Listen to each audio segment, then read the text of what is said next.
Broadcasting under the night sky from the edge of an undisclosed jungle on the Gulf of Mexico, I'm Christopher Garetano, your voice in the night. For the next hour, allow me to be your guide into the bizarre unknown, the fantastic macabre, and together we'll journey to that borderland between fiction and reality, a place beyond all rational explanation. We are now off to the witch.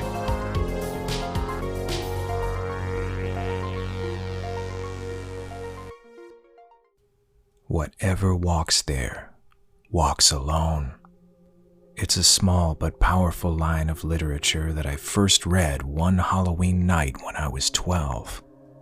The Haunting of Hill House by Shirley Jackson sparked my imagination and opened my mind to always consider what might exist beyond the realms of known science and understanding. I've experienced things that ever-evolving scientific analysis cannot easily explain. I've explored these subjects in my film and television work, and I'll continue to. Halloween is so many things, but traditionally it's a night that's considered as an open doorway to the unknown. I think we all recognize this holiday as a freedom from the shackles of mediocrity, as well as an absolute celebration of all that's strange and unusual. Regardless of the potential invasion of ghosts and goblins in the middle of the night, Halloween was always my favorite time of year.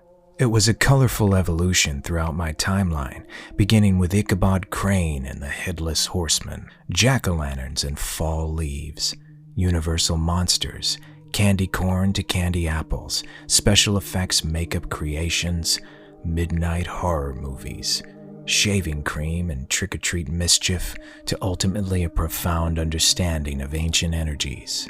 This very night is, and always will be, the most wonderful time of the year. So get comfortable. Turn the lights down. Never mind the sounds coming from the attic, the basement, or just outside your door. It's only the wind.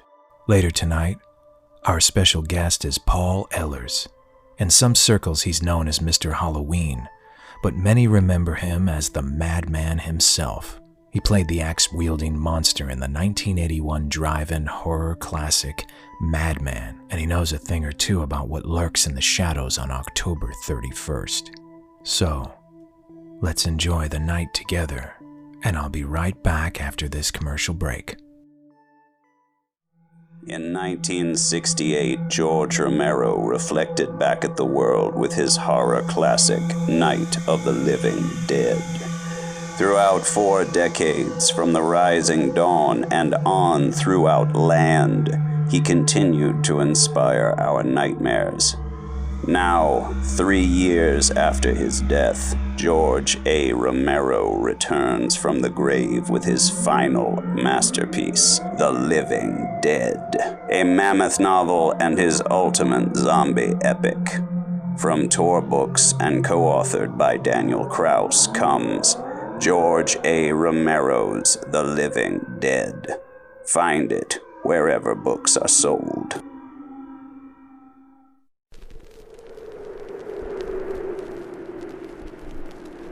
The Haunted House. Not a window was broken, and the paint wasn't peeling. Not a porch step sagged, yet there was a feeling that beyond the door and into the hall, this was the house of no one at all. No one who breathed, nor laughed, nor ate, nor said I love, nor said I hate.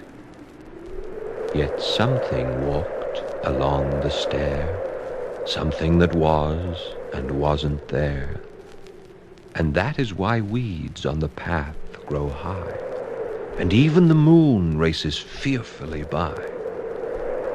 For something walks along the stair, something that is and isn't there.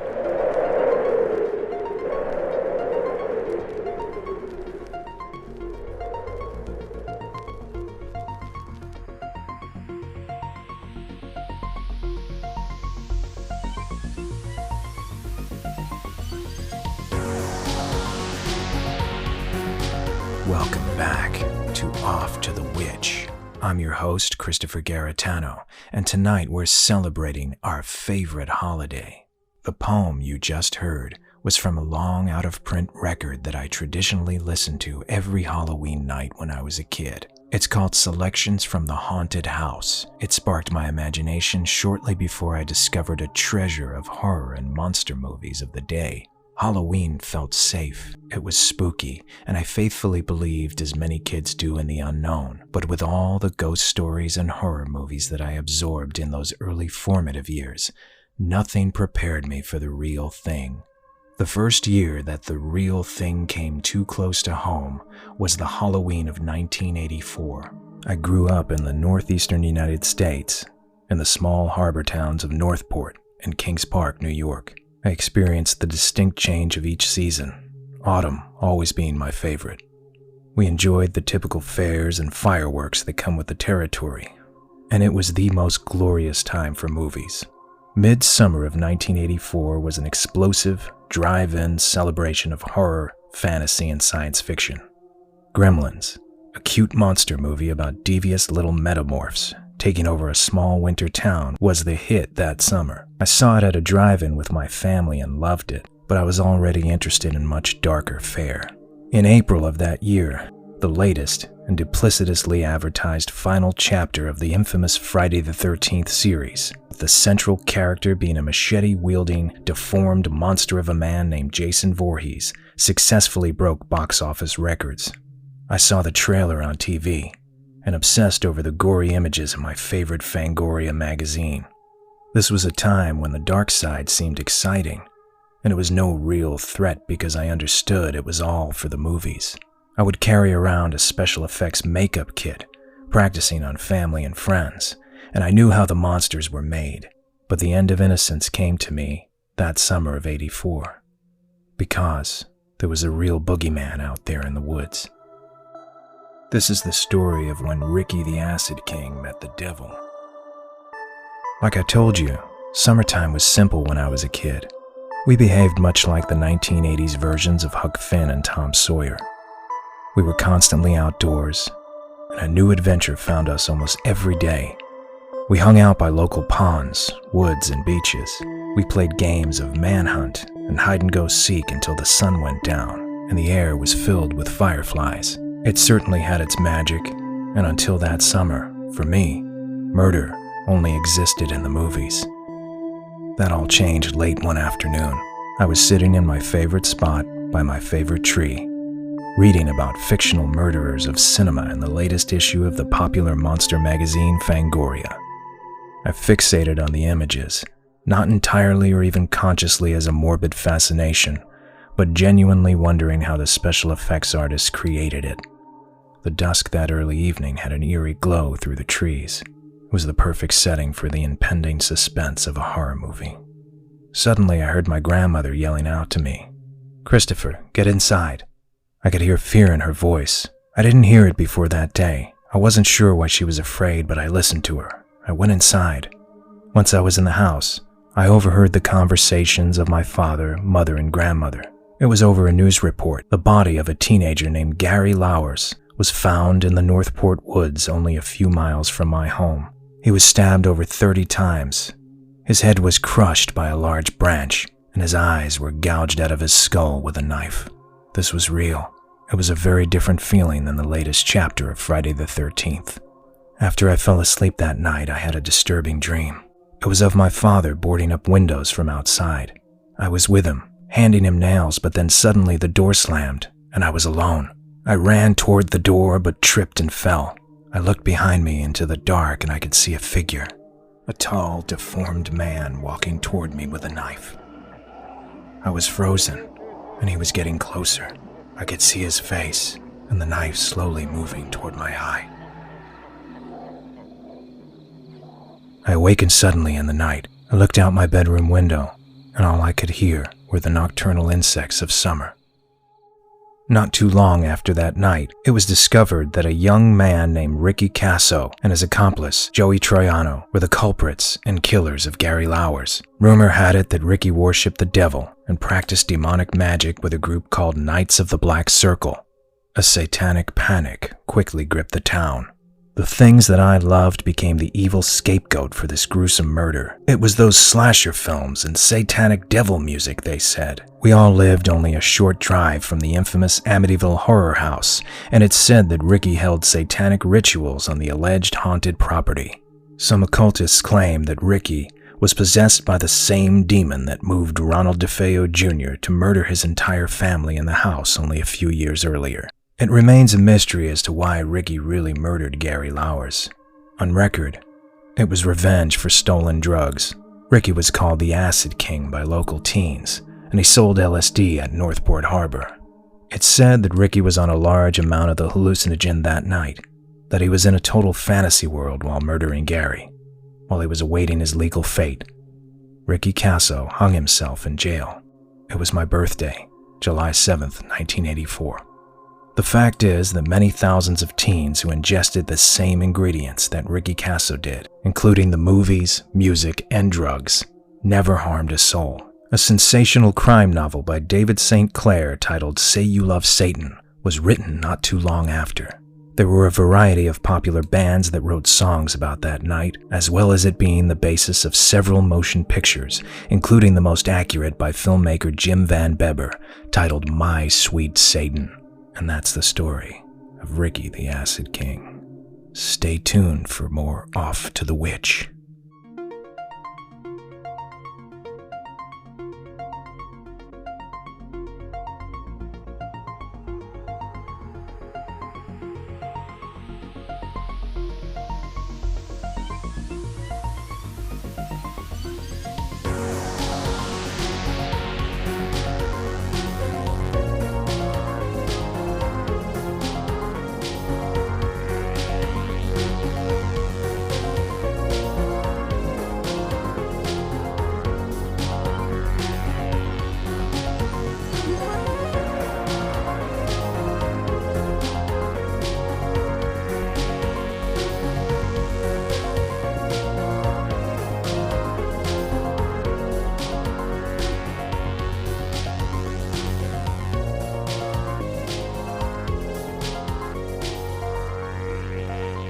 Welcome back to Off to the Witch.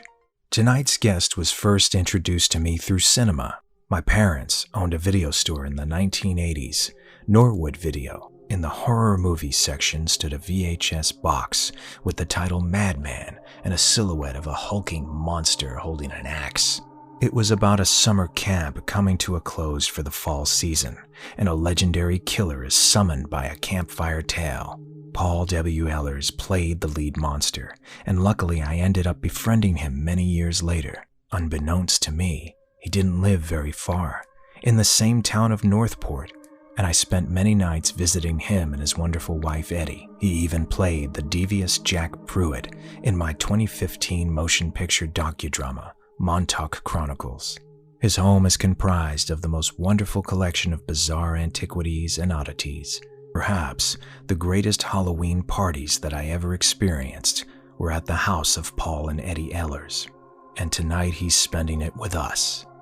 So here's my interview with Madman himself, Paul Ehlers.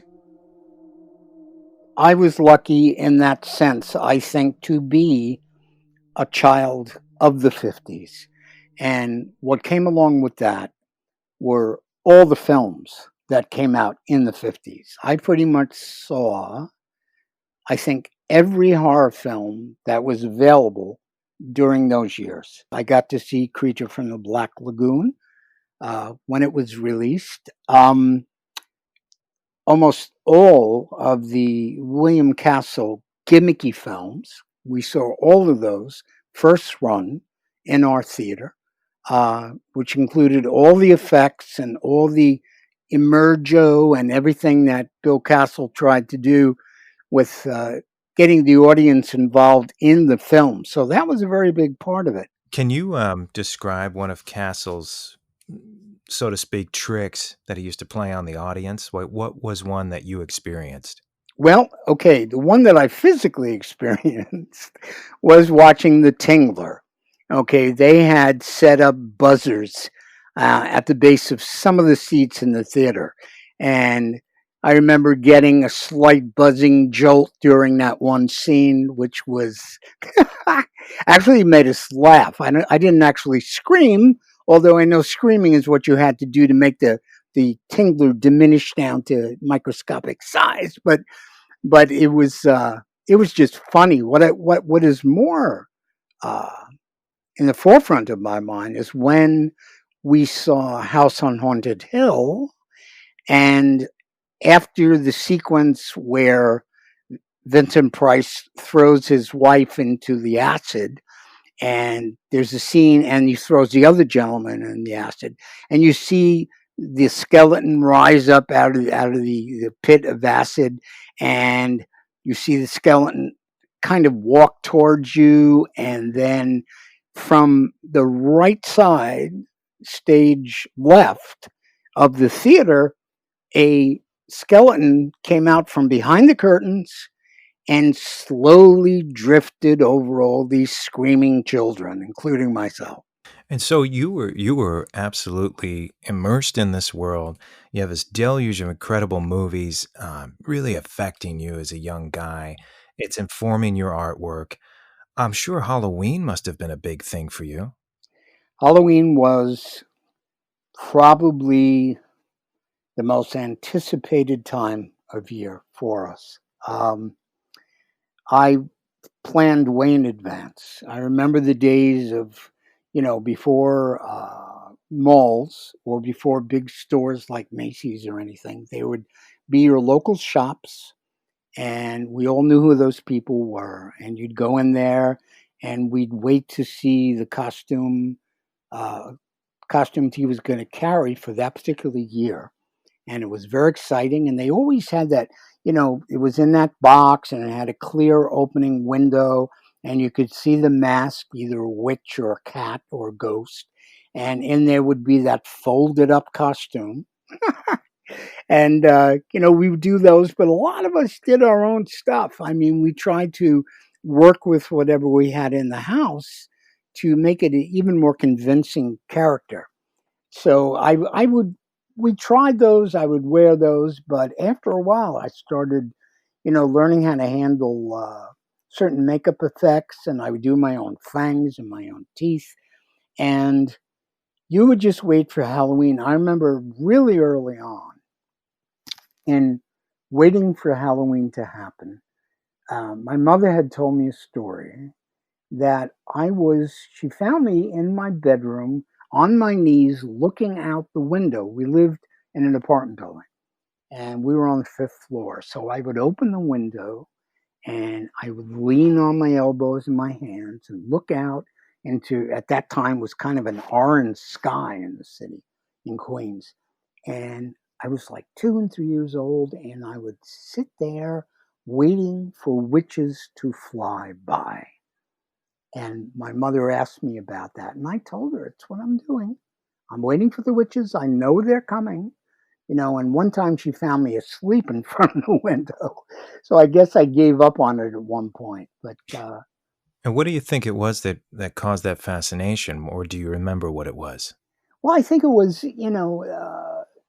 believing that there was something beyond what was normal for all of us. I was always fascinated with, I don't want to say the dark side really, but even like in The Wizard of Oz, okay, I was more intrigued with the Wicked Witch of the West and the Flying Monkeys than I was with Dorothy.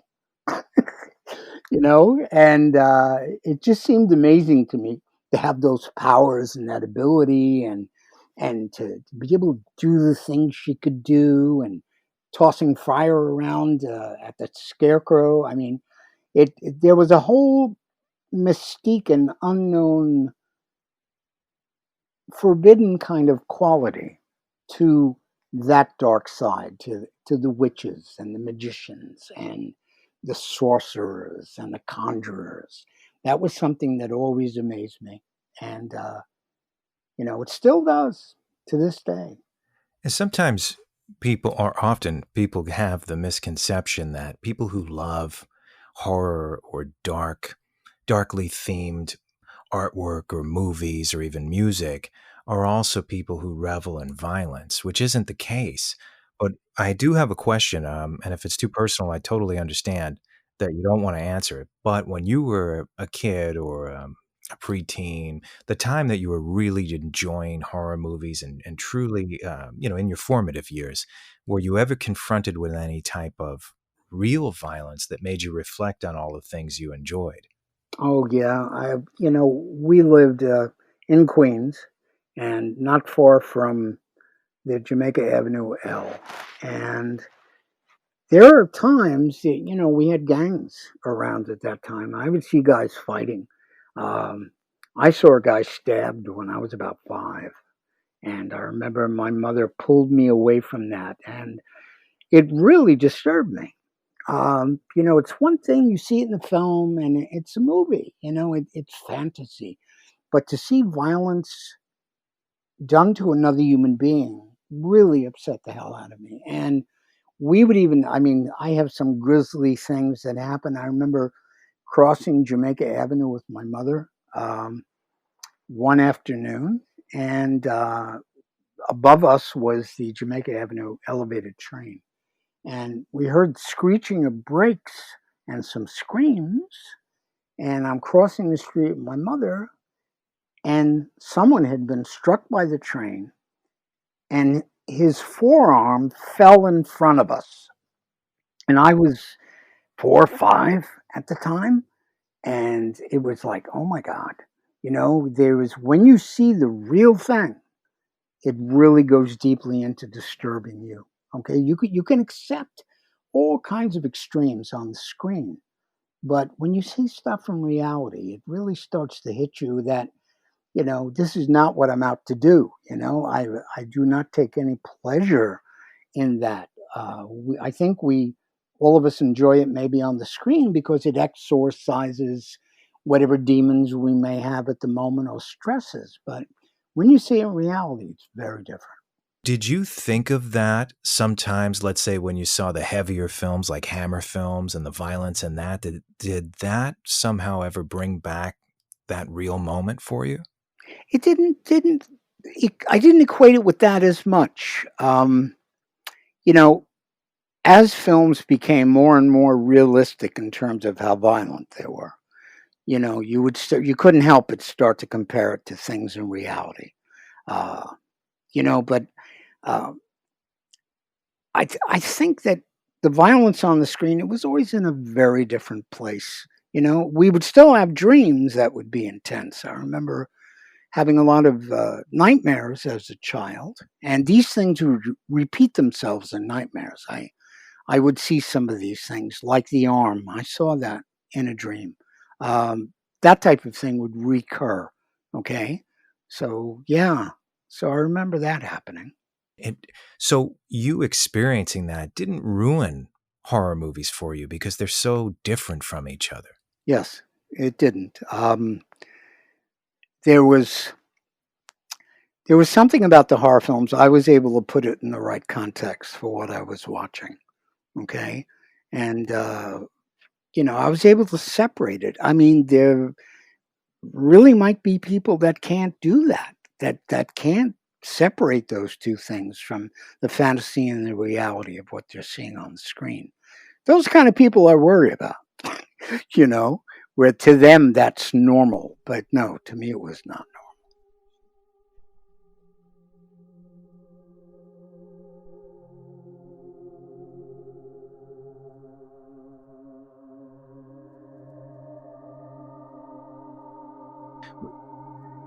Let's move into, because I know that you were inspired by magic, not just magicians on stage, but actual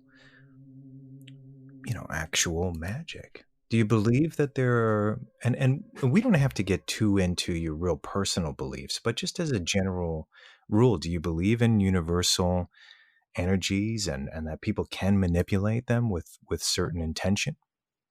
Having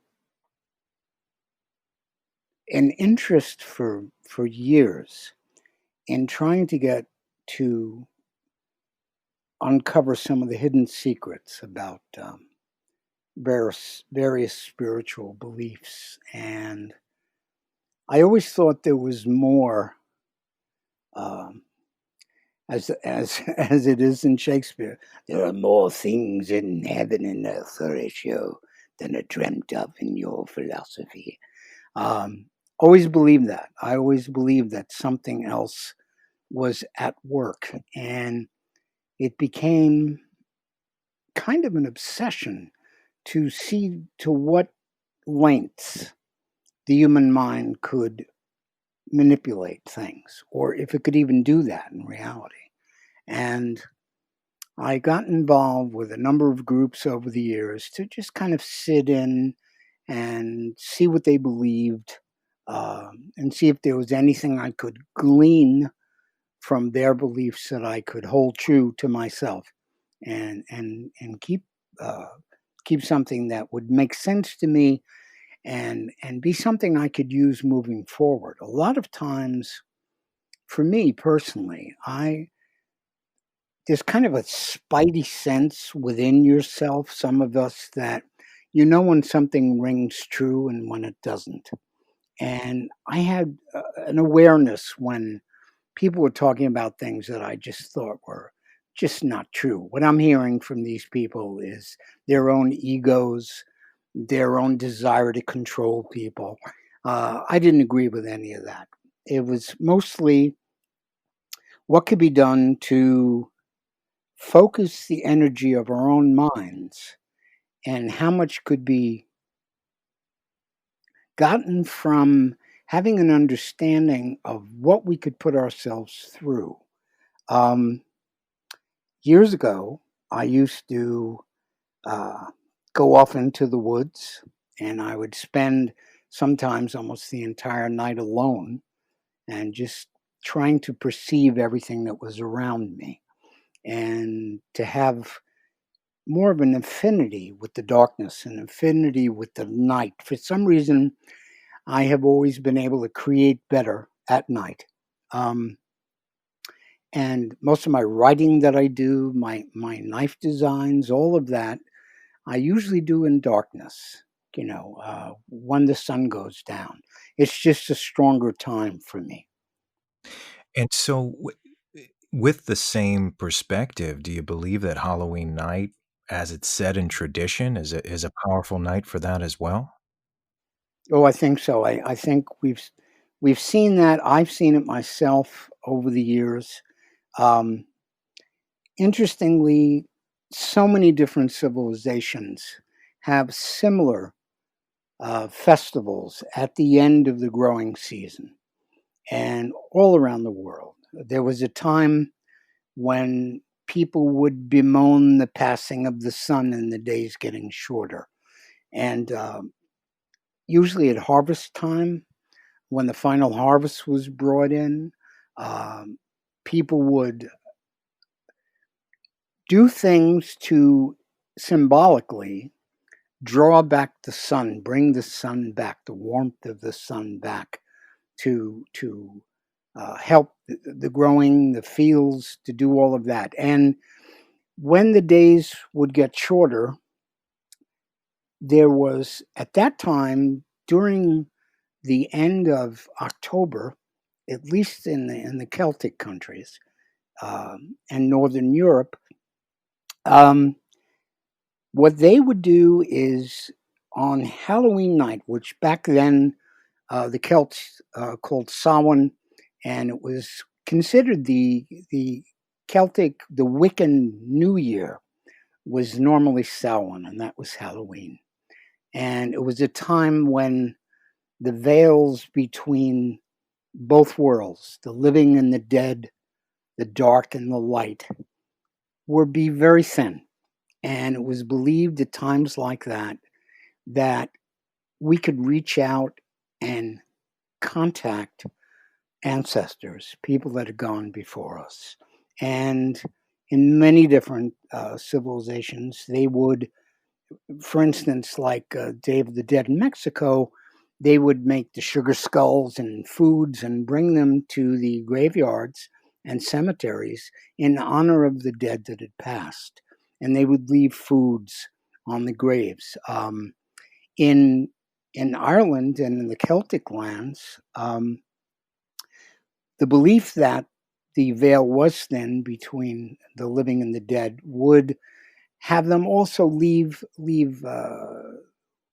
things out for ancestors that may come visiting their homes or close to their homes. They also would dress up in more frightening costumes in an attempt to frighten off any negative demonic forms or any negative energy that would be coming near their homes. They would try to frighten them off with that. And I think a lot of what we do with Halloween costumes is a lot of that.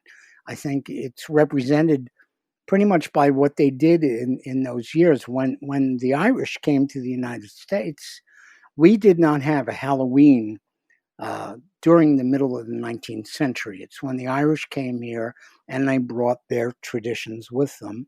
And with that tradition was Halloween. And it just caught on. People enjoyed it. And it became the holiday it is today, where unfortunately with COVID and our current plague, it makes it rough because we always wait for a Saturday Halloween, which is going to be this year, and we get two moons. So we get our full moon in October and a blue moon. The second moon is later in the month. So it's a very magical time. I suspect it could be measured scientifically. I mean, there could be some kind of, through quantum science, influence on a subatomic or molecular level from the human mind. It seems like it's in the world of the mystical, but it's so ancient. There's so many different cultures that believe in that type of influence that I wonder sometimes why people are so quick to disbelieve it. I think it's out of fear. I think that people generally fear the unknown and avoid it. And I think that mankind felt more comfortable in the early days of our development, relying on a shaman or a sorcerer or high priest to be the person who did all the work. They would carry on in their village, carry on with their people, and they would turn to a wise man, a sorcerer, to advise them and to do things to help out the village. Later, when the church was established, it of course was the church that tried to demonize all the gods of whatever pagan peoples they conquered. And it's something that happened in almost every place where Christianity spread throughout Europe. Um, when the Romans went into the Celtic lands, and then ultimately they turned Christian. What they tried to do, the Christian church at that time, to get a better acceptance on what they wanted to bring in with Christianity, they would turn and make many of the gods of these people would become the demons now with the new religion of Christianity. Many of those things that they worshipped and prayed to, they conveniently turned them into demonic forces. A lot of it, too, was done out of fear because, as we all know, the church is very fast to strike terror into the hearts of believers, that if they dare to pursue any kind of what they'll consider a dark form of teaching, that it is demonic, it's from the devil, all of that. Um, And it's very interesting too, because primarily the pagan gods at the time, the Celts, had a very strong female goddess that they prayed to for fertility, for the crops to do well, for many issues where they would pray to a feminine goddess. And it worked out very conveniently when Christianity came in to take this goddess and now represent her as Mary, the mother of God.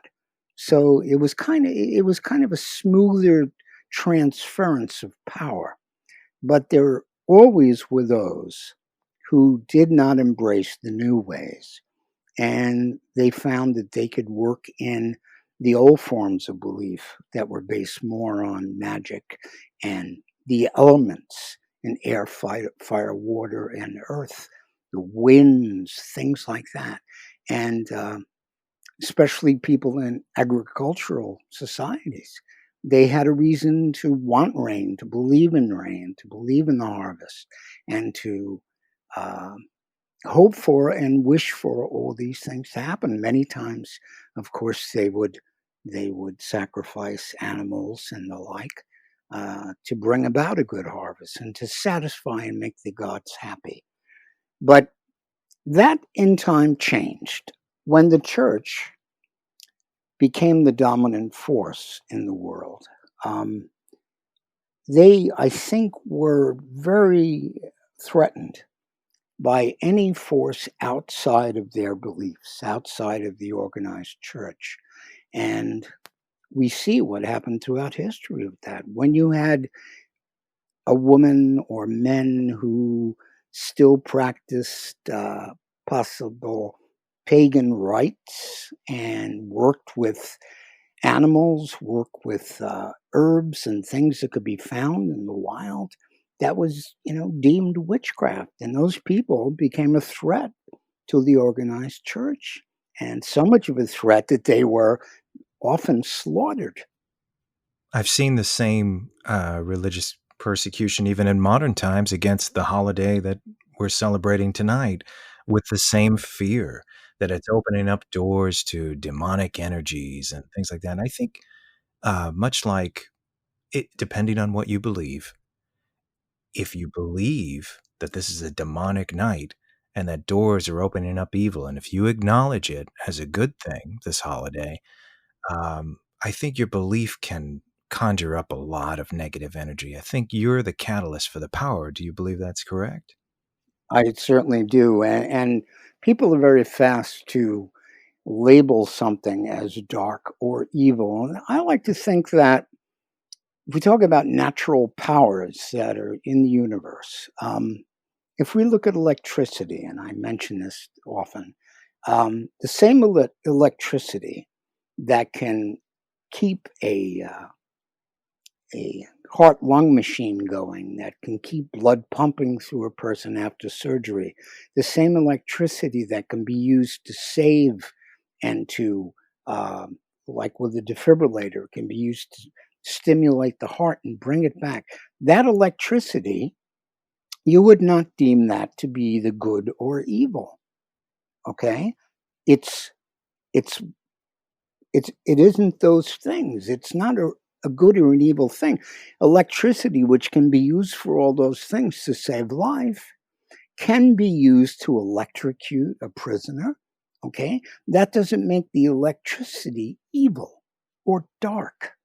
It's a power that's there, I believe, in the universe. That power can be drawn upon and can be directed. And it can be directed for good or evil, but I think the good and the evil fall mostly in the application of human beings. And I think it's more good or evil human beings that use this energy for their benefit. They can use it for good, or they can use it for what so many people call evil. But I think it all depends on it all depends on humanity and how it's focused. I suppose the same can be said about horror movies and dark subject matter and even weaponry, which you're a weapon designer, but you have a very positive outlook in it, and you're not a pro-violent person. And many people that I know who handle and own weapons or even design them, uh, oddly enough, you know, are not violent people. And is it the appreciation of the art of something, the history of something?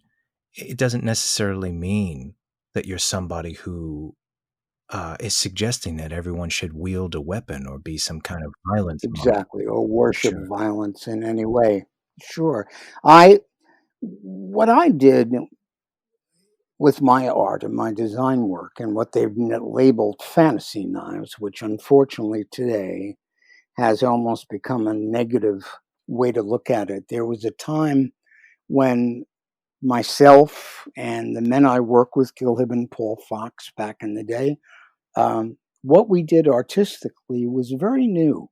And what I did when I would design a weapon or a sword or a knife, what I did is I would always draw gnomes and elves and fairies and all these interesting characters in my fantasy artwork. And I loved, if I had an army of elven people, I would design some exotic weapon that they would hold in their hands when they went into battle. What I did with fantasy knives is I basically took those weapons out of my cartoons, drew them life size, and would then send them to several makers that I work with in the world, who would then take that, interpret it, and actually physically cut and grind and make a three-dimensional live piece of steel that would be based on those drawings. That's how I started with it. And for gosh, from 1982 or 3 through to almost 2000, we had done many, many, many of these designs. And the nicest thing that was ever said to me about my work, and I'm talking about going back to 82, 83, through the 80s and into the 90s, when we had some very high end collectors around the world who would buy these pieces. And they, personal little thing here, I can't even afford my own knives. They go for thousands of dollars. But we had collectors, thank goodness, that could appreciate the art and style, and they would invest in buying these pieces. One collector said to me probably the greatest compliment that I ever heard about my work. Again, early on. Since that time, they have been worked over and redone and redesigned by Asian companies until they became something cheap. Back then, they were not cheap. Back then, there were daggers and swords. There were hunting knives, bowie knives, knives for the military, but fantasy knives, knives where you would take the steel, the handle, the guard, and start to change the shape into almost like a living character. My things were based often on insects and things that I could see in nature. The gentleman that collected a great many of my pieces, who had them in a collection. It was fascinating. I went to his house once, and he had this almost James Bond kind of room in his basement where he turned this lock and key, and this steel door opens up, and I'm looking into this room with all these fabulous pieces of art that he owned, and my knives were there on display, usually raised off the ground on a pedestal with very interesting lighting on it. And I just never saw them that way. They looked just so amazing. But what he said to me, and I spoke to him not long ago, and he said it's still true. He said, Paul, I have been to all the armories around the world. He was a concert pianist. He went to all the armories, the museums, in various towns throughout Europe and throughout the world, and look at the weaponry that throughout history that was at these locations and museums. And he said to me, Paul, I have never in all those years seen anything in those museums that looked like your work. And that was just the coolest thing anybody had. That made it all worthwhile for me. But That's wonderful. It seems like the people that can appreciate the weaponry the same way you appreciate and conjure up and imagine the design of it are very emotionally and historically mature. And it seems like people who are just so scared of it and are so against it are very ignorant of history and art and design. yeah, I did a thing for the Boy Scouts locally one night, and I brought in some knives to show. And my wife Eddie was sitting in the audience in front of someone, and I was talking about the same things I'm talking about now. And this woman was, I can't stand knives. What? All these knives? It's terrifying. Eddie turned to them and said, "How do you cut your food?" So that kind of like shut her up immediately. But That's the greatest comeback. And yeah, Eddie's a wonderful person oh, too. she is amazing. And if it wasn't for her, I truly would not be here today. She herself is an artist and a graphic designer. She's a photographer. Um, and when we met each other, my library and all my work was, as I said, fantasy related, like elves, fairies, gnomes, creatures of the woods, all of these things. And I met her, and I had been divorced by that time, by the way. I met her, and suddenly I see in her collection, she had kind of the feminine version of all the stuff I collected. So what we did is we kind of combined both of our collections of art. And Christopher, you've been at my home and you've seen the things we have. So, with all of that fascination, rewinding back for a second to the time, and I guess it was somewhere around 1980, 81, you had already had this interest at that time, and you were about to play to date, your most famous role in motion picture. It was Madman, the main character, the main monster, the killer, and the drive-in horror movie classic Madman. Can you tell me how that happened? Yes, I will. Let me just say, lore of the campfire, telling of his horror, lost in the woods with the madman and the stars. Don't laugh at the tale. Heed if you call him. The legend lives. Beware the madman Mars. I don't think I've ever done that before. Perfect. Go, look out, look out. Yeah, it was 1979. I was out in East Moriches, Long Island. My friend Jim Grillo, who was a farmer and also was a sheriff at that time, he had a fella come over that his wife had gone to college with. And that person was Joey Giannone, the director of Madman. And he met with me one night and we talked about horror movies and we talked about what we thought was scary and what worked in a film and what didn't work in a film. And he knew at the time that I was primarily an illustrator. Okay. And as time went on, I got a phone call from Joey, and he and Gary Sales, who the producer of Madman, they had bought a little office on 7th Avenue in Manhattan, and they had me come in to do the one sheet, the illustration originally for Madman. And they told me at the time, we were thinking of something like a Grimm's fairy tale, where you had these woods and gnarled trees and the character of Madman would be maybe in silhouette and would be a very classy look. So I went home and I did a version of that with So wait, you were hired as the poster the designer. poster designer for Madman. Yes, and I did the drawing. I brought it in, showed it. They loved it, and I was describing to them originally how I saw the Madman character standing next to a tree and crouching and twisted over, and his hands gnarled and holding an axe. And Joey and Gary kind of looked at each other and they said, "What are you doing for the next 2 months?" And I went, get out. I was thrilled. I mean, they saw a 7-foot tall guy. They saw all kinds of guys. And back then I had done a lot of weapons work with swords and bokens and axes. I did a lot of martial arts and karate.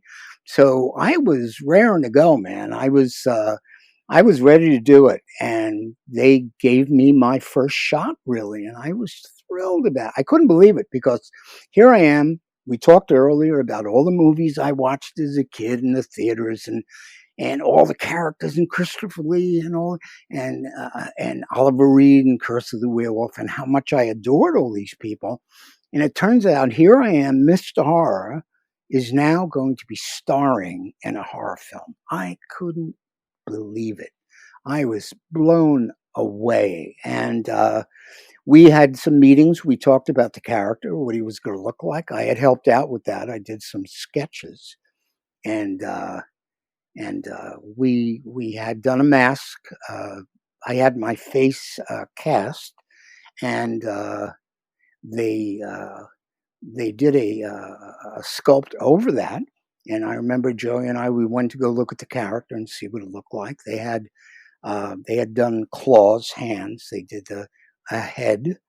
And by the way, we only had, and you as a special effects guy realized what a nightmare this could be. We had one head, one head. And if God forbid anything went wrong, we would be in a lot of trouble. We had one hand. For the first 2 weeks, I had one hand. And Joey laughs about this because when he was cutting in the early scenes, it was just me and my hand. It was kind of like Creature from the Black Lagoon where dun dun dun, he puts his hand over the boat. I made the best use of that hand that I could do, man. He said, reach around the tree. And I went, every time I did it, I flexed the fingers and I'm reaching her. And he went nuts when he was editing. He said, enough with the freaking hand, but we only had that. We only had the hand. And finally, more of that came. And a story I've told is when we're shooting one of the first scenes where TP is hung, and I walk in from the woods there barefoot, and Jim Mamel, our DP, is looking at me walking in, and he stops and he starts laughing, and we're all like, "What?" And he says to Joey, "Take a look through the lens for a minute. What do you see?" And they're looking at my feet. I have like 9.5-inch feet. He says, "This looks like a ballerina dressed in overalls." So we had to order feet. So they got we had to wait for the feet to come in, and oh God. And we would put them on. I only had one set of feet too. And it kind of went up to my calf. And it was crazy because, they had to hot glue these on to seal them up every time. Sometimes they hot glued them to my legs. So when I was angry in a scene, there was a reason, So, but we did that, and again, we had the one head. And the one advantage I think I had with the costume is that I was warm as toast in there with all the latex. What time of year was it? Because I'm under the impression, and I've seen Madman a bunch of times since I was a kid, Yes, that it was cold outside when you were filming. it was. We started in October, okay, and it was supposed to be, what a weird camp, right? These kids, there's only 5 kids in the camp. What kind of camp is this? But it's like for special children, right? You remember that, and it was in the fall. It was for some reason a camp in the fall, and the story we always talked about is that the art department, it was supposed to be the end of summer, and leaves were starting to go orange and brown and curl up, and they were out there. The effects team was out there painting leaves green and trying to have it have just be this cohesive thing about all the matching backgrounds. But so we started in October. We actually went long. We went till, gosh, right before Christmas. We went into. And did you shoot on Halloween night? We did not shoot that night. I was in the dining room. We stayed at the Fish Cove Inn, and all the actors, we were in there on Halloween night, and our cook, what he did, and he also owned. It was Tony and Susan, I think, that owned the place, the cabins and the main house, and he made fish skin put it on like a cookie sheet, and made them look like snake skins, and he served them one night, and I was in the dining room with the actresses, and I was with Alexis, I was with Galen, and she and I were cutting pumpkins and carving out pumpkins and having a wonderful Halloween night of doing all these things. That was great fun. And then at one point, I think we were improvising between me and Galen and the other actresses, Jan Claire and Harriet, and Jimmy Steele, Tommy Candela. We started doing improv scenes that we were all crazy people in an institution, and we were playing off that. We had a wonderful Halloween night, actually, on set, which was a hell of a lot of fun. But we ran a long time. Sadly, John Lennon was shot while we were filming one of the days, and we put up all these black drapes on the set. No one could film that night. We were all very, very... Did you think at that time, 40 years later, we would be talking about this? And in fact, Madman is more popular than ever right now. I know, isn't that nuts? I mean, when we had at the Cinema Arts Center in Huntington, when Joey was still alive, he passed away not long after that, but we had a showing of Madman in early 2000s, 2003, 4. And we had a showing in the Cinema Arts Center, and all of these kids showed up. I mean, kids, guys in like their 30s and so forth, that loved the film. And they're all there watching the movie, and they watched the commentary and all of this, and we had no idea. And Joey said to me afterwards, he said, who knew? Who knew we had this kind of a following? And it's been wonderful to see it. I mean, I've told people that, for me, I was 30 when I did the film. And all my friends who were into horror were also about 30 years old. We had gone through all the horror movies of the 50s and 60s and Texas Chainsaw and everything. By the way, my friend Larry and myself on Broadway wanted to go see Texas Chainsaw Massacre when it opened. And we pooled together our money, and we did not have enough money. So Larry and I went to the Red Cross, and we gave blood and got paid for giving blood. And this is how we were able to get in and see Texas Chainsaw Massacre. Oh, my God. Were there any protests to the violence when you were making the movie? Did anyone ever object and say, I'm not sure why I'm here? Yes, there was a crew member that for some reason decided to come up to me whenever he had a chance and would say to me, whisper to me, you love this, don't you? You love slaughtering these people and cutting them up. And I would say to him, what's wrong with you? This is a story. It's a campfire tale. No, this is not the thing that I dream about doing. And if I remember right, I mentioned it to Joey. He got fired. He was gone. Okay, this is not the thing to ask people while you're making the film, Did that ever happen since? Because I know Tom Savini, the special effects makeup artist who worked on Friday the 13th and Creepshow and a million other classic horror films, had dealt with a lot of backlash, and people would, ask him, how dare you do this? Especially movies like Maniac. Did you ever come across anybody down the road that knew you were a killer in a horror film and challenged you with that? I had been asked at parties when people found out, and when they would talk to me about it, and they said, "This is what do you get a thrill out of doing this?" I said, "No, I kind of got a thrill about being paid by the week to do it, and got a chance to actually be in a horror film, the very thing I loved as a kid." But whether or not I took any solace from playing a murderer or anything like that, I always told people no, no, and that's not why I did it. There's a huge difference. As if anyone plays a character in Shakespeare, there's a lot of violence in Shakespeare, biblical stories. Anybody that's ultimately strongly religious and then condemns somebody for reading a horror magazine or eating comics or watching, gory films. It is not synonymous with people who love violence. It is fake. I knew that since I was a kid, and I believe you knew that as well. You're celebrating story, right? You're celebrating um, elaborate creatures and special effects. Am I correct on this? Absolutely. I mean, it's uh, there was such a love of seeing these movies when we were kids.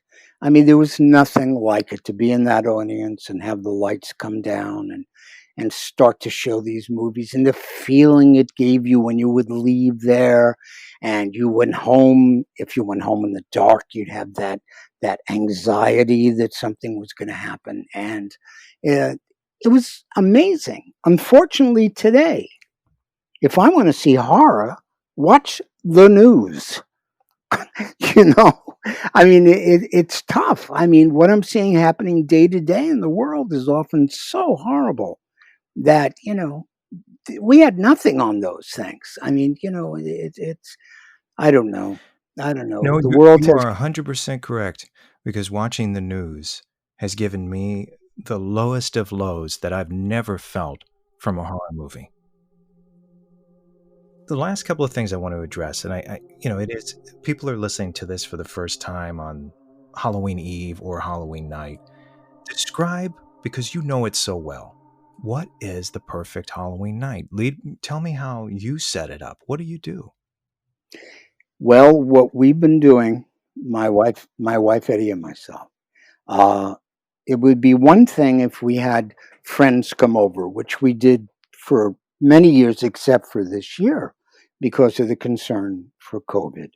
And to us, what really would start to hit home is after there was a small party, and I was always on the ready to go right out when the bell rang and I had to go outside, but people would be drinking and we made food and everybody would be laughing in the house, and finally people would go home. And it was at that moment when things were quiet that Eddie and myself would sit. We would have candles lit. We would have possibly electronic music playing, like Tangerine Dream from their early albums. Uh, we would have music playing. We had, as you know, antiques in the house. We have gargoyles. We have sculpture of a mythological nature. And we would light a fire normally and just quietly absorb all of the feeling that was around us. And we didn't get it that much when the house was full of people. We would look forward actually to when people would head home and we would sit and relax quietly. And at times like that, I remember too, I would say a few words hearkening back to the ancestors and acknowledge that the night was that thin veil between the worlds. And we would say a few words to the darkness and just thank all the spirits that be for having given us health and happiness, and acknowledge them. A quiet acknowledgement of everything that has passed before us. And the same thing is true at Christmas. We like to do it the same way, quietly at Christmas, and just absorb the darkness, absorb the, as he says, uh, in A Child's Christmas in Wales. I think one of the last lines that he says in his poem, this wonderful poem, is he's in his bed after the whole goings on of Christmas Eve and everything that was happening. Dylan Thomas, and he says, "I said good night to the close and holy darkness, and then I slept. And that would be what would happen. You would go to sleep on Halloween night with just the tingling of all the wonderful experiences you had throughout your life to that point. And I still feel that to this day. And you've had such an interesting life so far. You know, we're all leaving this place at some point. What do you feel like? You know, all of these observations and everything are just so amazing. And for people that don't do this, you're really missing out on life itself. You know, the meaning of life. What do you feel like you'll take with you when you leave this particular existence? What I believe over years of doing this is I try to involve myself in all forms of different spirituality as it's seen throughout the world. And I take from various forms whatever it is I can glean that I feel works for me and feels good to me.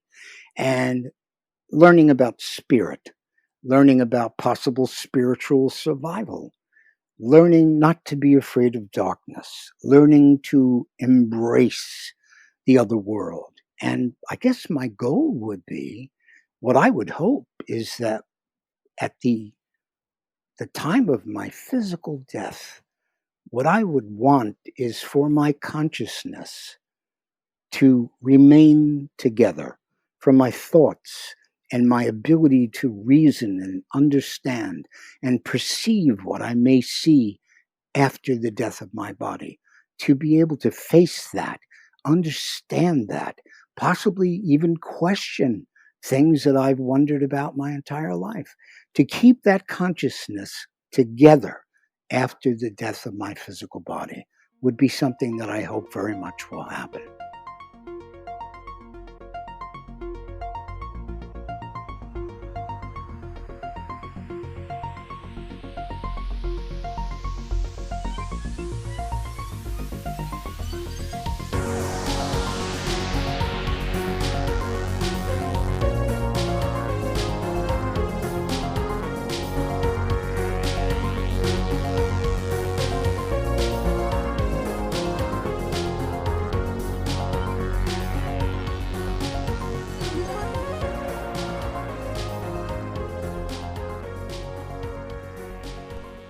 Welcome back to Off to the Witch.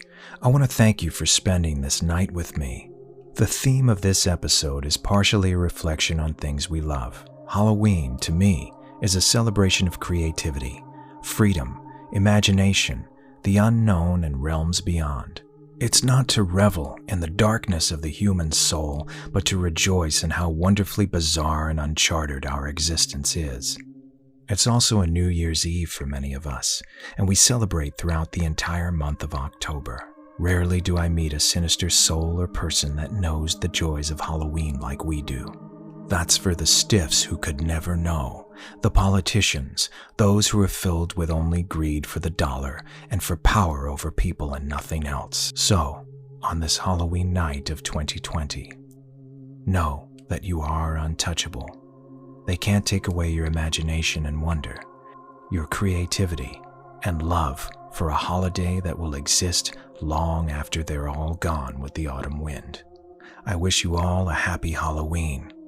I'm going to lead out with the first full paragraph of Shirley Jackson's classic novel, The Haunting of Hill House. No live organism can continue for long to exist sanely under conditions of absolute reality. Even larks and katydids are supposed by some to dream. Hill House, not sane, stood by itself against its hills, holding darkness within. It had stood so for 80 years, and might stand for 80 more. Within, walls continued upright, bricks met neatly, floors were firm, and doors were sensibly shut. Silence lay steadily against the wooden stone of Hill House, and whatever walked there, walked alone.